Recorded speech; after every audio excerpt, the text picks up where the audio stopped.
ৰাজীৱে বোলে local chicken খুৱাম বুলি ঠগিলে আপোনাক ক'ত কাৰ কি হৈ আছে খুব ইনফৰমেশ্যন ৰাখে ন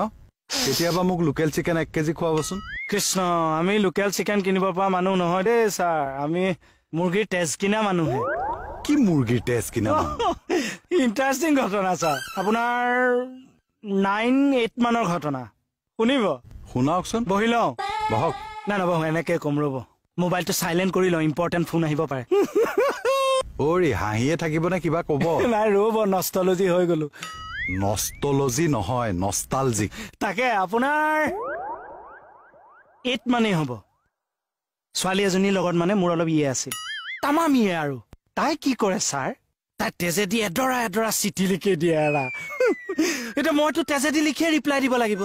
মোৰ প্ৰেষ্টিজৰ কথা আছে মই আকৌ কাটা চিঙা কৰিব নোৱাৰো জানেনে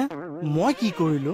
মুৰ্গী বেপাৰী এটাৰ ওচৰলৈ গৈ অকমান সদায় মুৰ্গী তেজ লৈ আহো তাৰ দিয়া লিখি পেলাই তাই ফটোৱা চব